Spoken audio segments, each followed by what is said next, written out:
This week, we're finishing the axe. Let's do it. All right.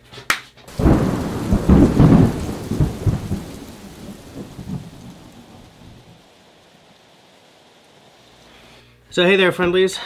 Welcome to the last part, Probably, most likely. most likely, Yeah. of the axe hanging. I'm kind of laughing because you guys remember that 3-parter that turned into a 5 or 6-parter because I kept breaking the wedges. If you haven't seen that ridiculousness, I'll put a link right there. Yeah, let's hope you don't do that this time. Yeah, 'cause we've got like one. Well, this is not a bog oak wedge, so it shouldn't shatter under the hammer. So here's where we are. I'm gonna do this so that it sort of gets into focus. We just need to do a little bit of rasping. There's a bit of like a lip forming here, here, here. This is like, you know, like those TV shows that have like a three episode arc. It was like in the last episode we got the head to about there. Anyway, so we're almost there actually. What's happening right now is when we get to those lips, it's flush with the top. So what we want to do is just take it down a little bit here so that it sits a little lower so we get something coming out the top. At which point we will then put this cute little guy right there, in there, bing, bing, bing, and then we BLO it. We'll sand off, like there's some marks from the mallet from taking the head off and stuff, taking the head back off. But yeah, the biggest parts are done. It's just a question of getting that brought down a bit. I mean, we solved the issue with the little nick inside that they had. At this point, it should be easy peasy. Easy peasy. Good to go. Let's do it.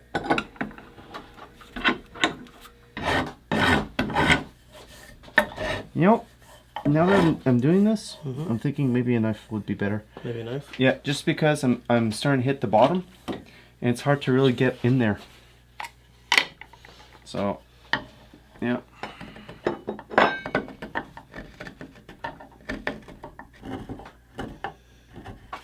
Oh, it's a question of adapting, right? Yep.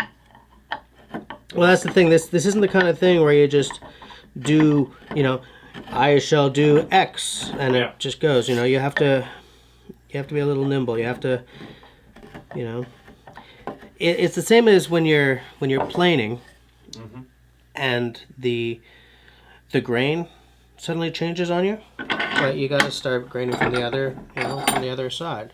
Like I love the fact that I just discovered a little fat wood there.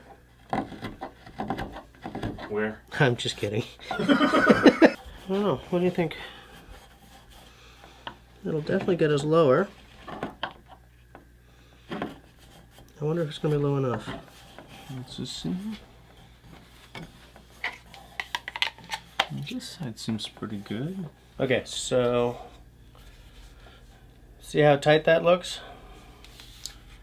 Yeah, that's concerning me, the fact that it's pinching that much. Because you think that'll give us some trouble, eh? Yeah. Because what we can do is take this off and then cut the kerf again with a slightly wider saw. See if that works. Because the fact that you have a nice gap here and you don't have one here, that's the only thing that concerns me. Because if you do cut it with a wider saw, then you might have more of a gap on this side still, right? Yeah, but it's... But you understand what I'm saying? Yeah, I wouldn't be too concerned about that. Be more concerned with trying to get this head off at this point. Yeah. Yeah. Okay. Okay. Okay. You need to wiggle, huh? Yeah. I know it's not great for your vise, but... I'm gonna go find my rubber mallet. What maybe we can do is just bang it there until it pops off. Boom, right onto the foot. Yeah, yeah, well, okay. You know. So, pissy little mallet. That's how we got that mark. Yeah, I know that's it's how ding we got bang. it. Yeah. This mallet's a little small though. Mm. Like, wickedly too small. Should we maybe go and buy a better mallet? Let's go buy a better mallet. All right. All right, we'll be right back. We're back in business. Brand new mallet. Brand new mallet. Huh? Is that exciting? No. No. Bigger mallet.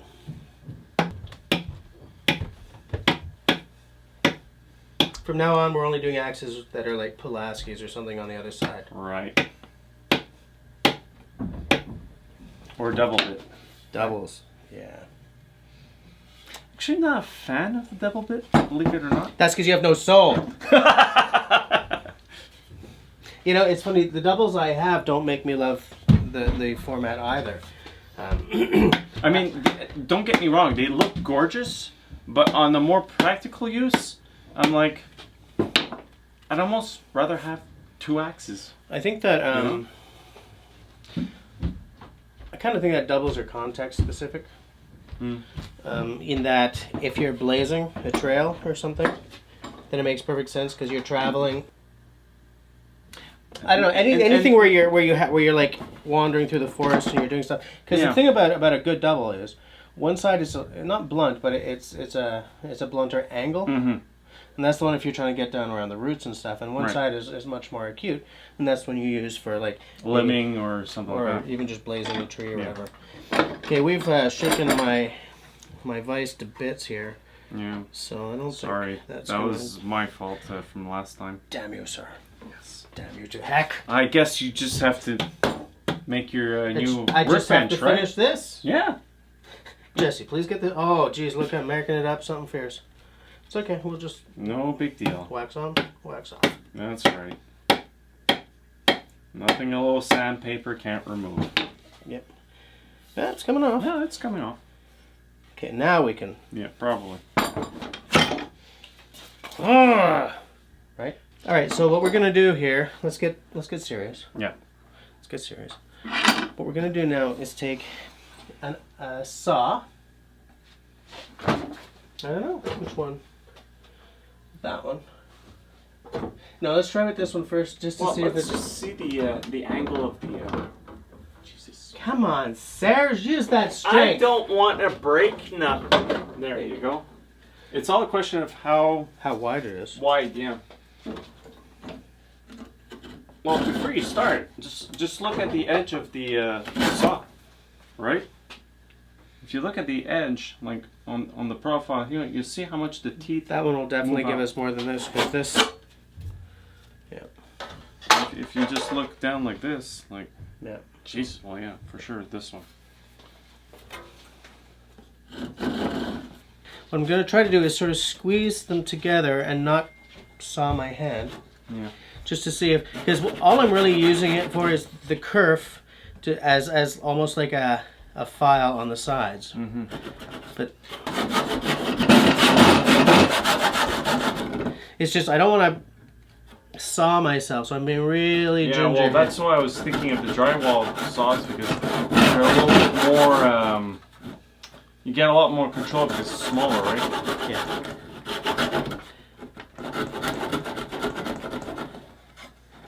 Well, that's already better, right? Look at that. Look at that. Yeah, it looks wider. Boom. Okay. So what do you think? Stick that on there again. Ding ding.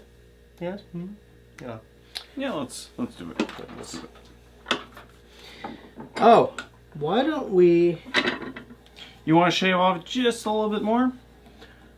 No, that's not what I was going to say, but we can if you want. No, I was just, going to say you let's know. take a little sandpaper to smooth this down.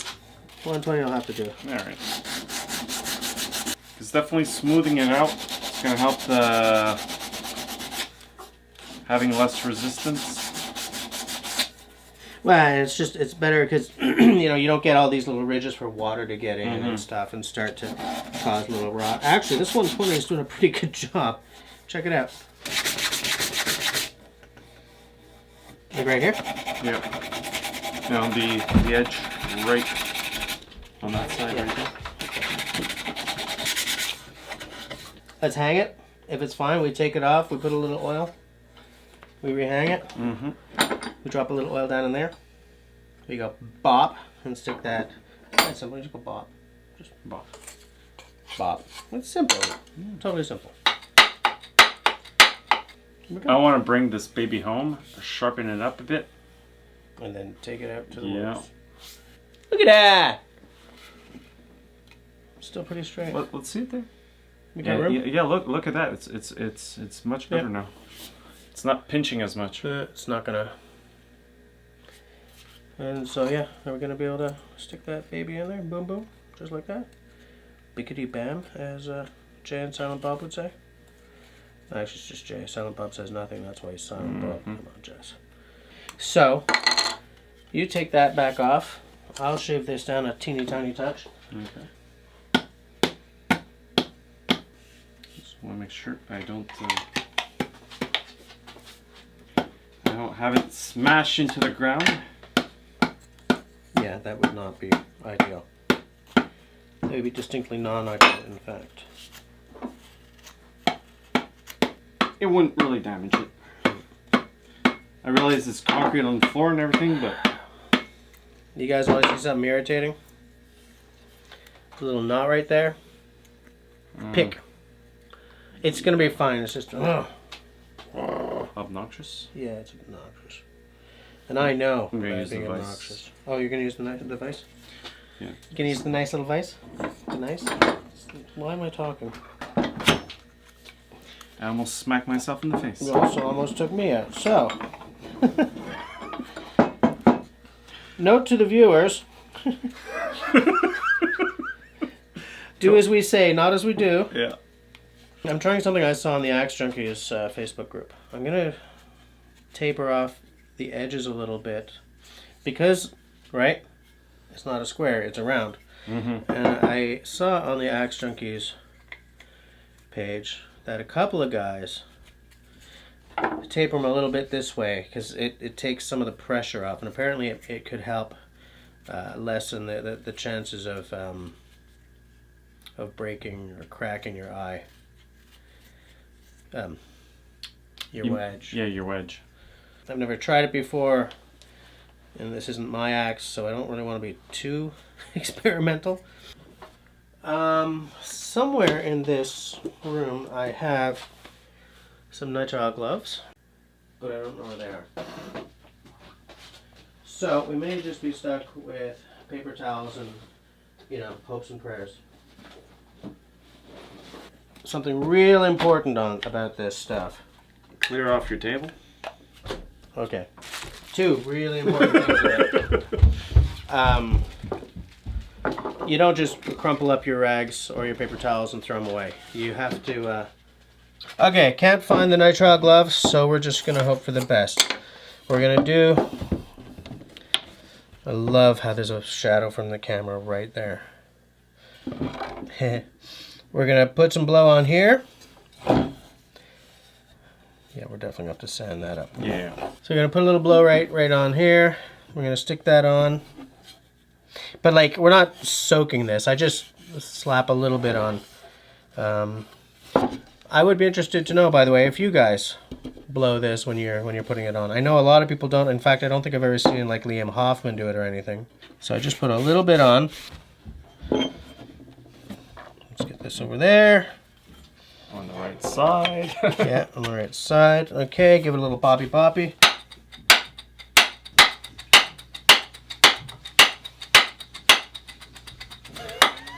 Well, that's as good as it's gonna get.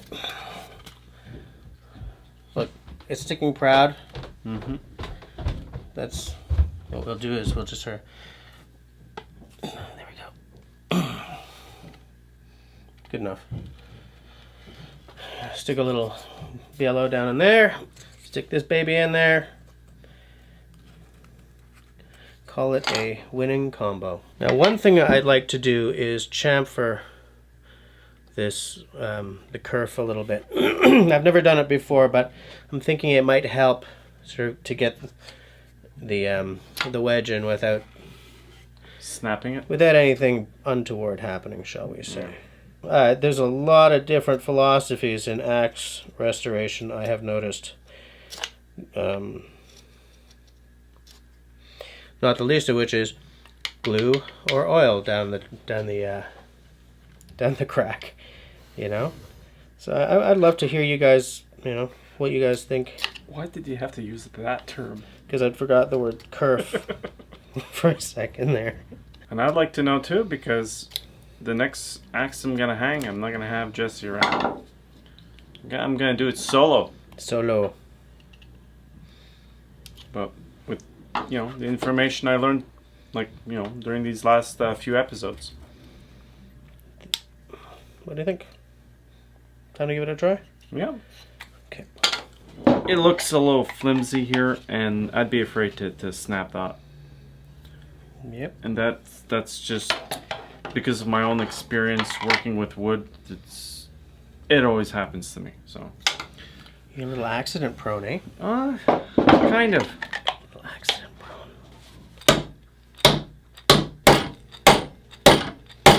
Okay. Bottle that up. Yeah. What we're gonna do is Since I see it's shaking. gonna make a mark.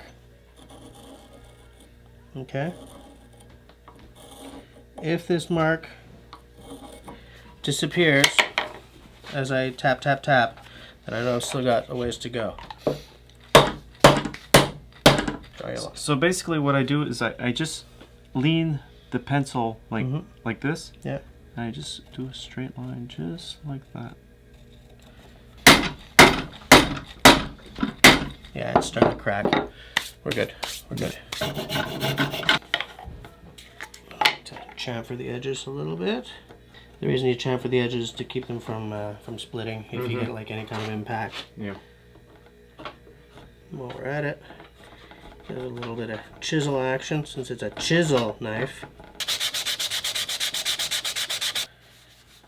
Look at that. Come on, man. That's nice. And what I like to do is at the end, as at the very end here, put like a little extra. You know, squeeze it in. Because this is where it really drinks it in from. The ends. Yeah. You know? So I like to get it good and sopping wet. So now what we do is sand all the blackies off here, here, anywhere we see them. And then put your first coat on. It's just so then, like, it doesn't look like it's permanently dirty. Because, you know, eventually this thing will be, like, we'll have marks all over it, and, you know, it's just going to be part of it. But you don't want a permanent... Well, you do, but you want that permanent mark to be from using it out in the woods. Yeah, exactly. I don't tend to use BLO on the axe head myself. I usually use like mineral oil or something. But it depends on what you're using it for. Like all of my carving axes are mineral oil because they may get used to carve a spoon. Whereas anything that's really big, it doesn't really matter what you put on it. All right. Okay, so we've oiled it up. Been pretty liberal with the oil. Just gonna let it soak in for about an hour. Let's wipe it off. Yeah, there's not a lot of extra to wipe off because the idea is that you let it really drink it in. Like you should just be inundating it until it stops soaking in. That looks pretty good. Oh, I do love the way it brings out the grain, eh? Okay. Let's close the door. Yes. Drink the tea. Oh, there it is. Kind of be a bit cold now. Yeah. It's not like iced tea either. It's like lukewarm tea. You have a buck knife in your pocket? A what? A buck knife? Yes, it is.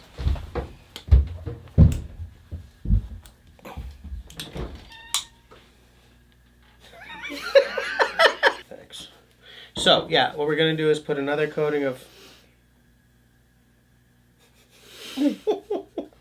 We're going to put another coating of oil on it. Maybe let it sit for a little while longer, wipe it off. You remember excuse me, you remember the rule of thumb? It's once every day for a week, once a week every month, and once a month for a year, and then once every year. season. So Every season. like we're just gonna set it up. Do you have any of this at home? Yeah, I do. Okay. Now I do. Now you do. Okay. Yeah. So we're just gonna set this up, make it good, and then we're going to call it a project. Oh, sorry. Yes, more of a Project. Yes. Now, let me see. And then you flip it around. And then you get all the oil on, and then you get it all over your daughter's face. We have to sort of get right up into like the join between the, and for that you use a lot more, like that. See how it's dripping? Mm-hmm. You see how it's dripping? Yeah, like that. You get on all the little creases and everything. Yeah. Yeah, you gotta get right up in there. Because we haven't sharpened this yet, that's okay. Yeah. Be careful you don't cut the table up. I won't cut the table, don't you worry nothing. Then you're almost gonna ruin the video. I've never ruined a video before. Actually, you did it with me in the flesh. Yes. It's gorgeous. Yeah, look at that, eh? Well, get this out of the way. Bye, guys. Alright, bye-bye. Looking good. So we're just going to let this soak a little bit, and then we're going to wipe it off. And then it'll be, what, beer o'clock? Beer o'clock. Beer o'clock. We're good. Time to give it a wipey-wipey. Look at that grain. Look at that. I think that looks really nice. Look at the... Hold on, once again, I shall tap the screen. Look at that. I mean, look, the kerf was cut, not straight. I mean, there's nothing we can do about that.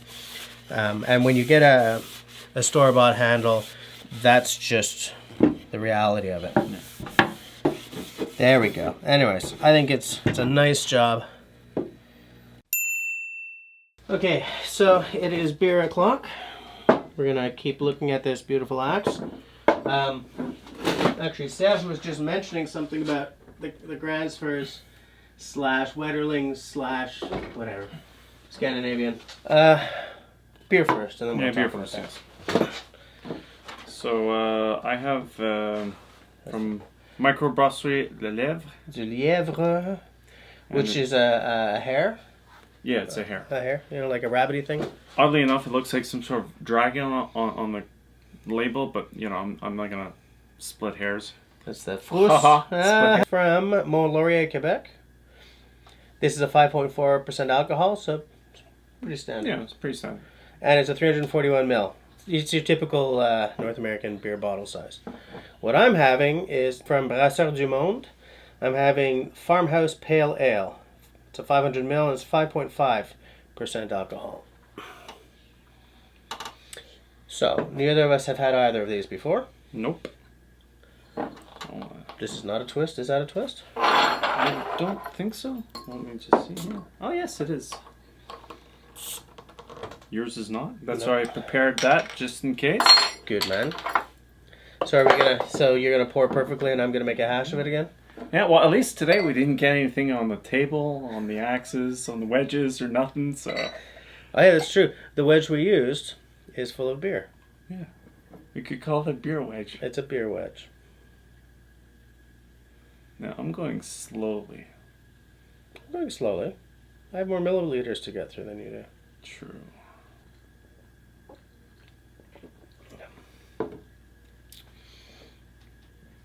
It's okay. Yeah, I like mine. I like mine. It's That's a nice red. yeah. This is. It's weird because not all pale ales are India pale ales, but this one rocks just a little too hard that way for me. Not as bad as a full-on IPA, but I'd see it more as a summertime beer. So I guess that's about it. Thanks for hanging out with us for the entire axe restoration. It's nice to have gotten one done in 3 episodes. Yeah, and I want to thank you to helping me out with this because I've never done that before. So now I find I'm a lot more prepared to do one my own. Okay. And it was also fun doing little YouTubes. With you. So now you're going to start up your own channel doing just axe restorations. Right? Well, maybe not axe restorations, but you know, I'm starting to maybe thinking about doing stuff myself, you know. So, we're just going to drink these beers and put these away. Thanks for hanging out with us. As I always say, if you like what you've seen here, then please get the conversation started down below. The question this week is, if you are an axe making type, do you chamfer that kerf before putting the wedge in? Actually, do you oil the top of the handle before putting it in the eye or not? Rider, do you use BLO? Do you use raw linseed? Do you use paste wax? Whatever. Aside from that, please share the video because that helps me massively. If you're not subscribed, then subscribe. If you are subscribed, then hit that little bell and leave us a smiley thumb. If you don't like what we're doing, leave us a frowny thumb. Thanks for watching, guys. Beer time. Beer time. A little draft will do ya?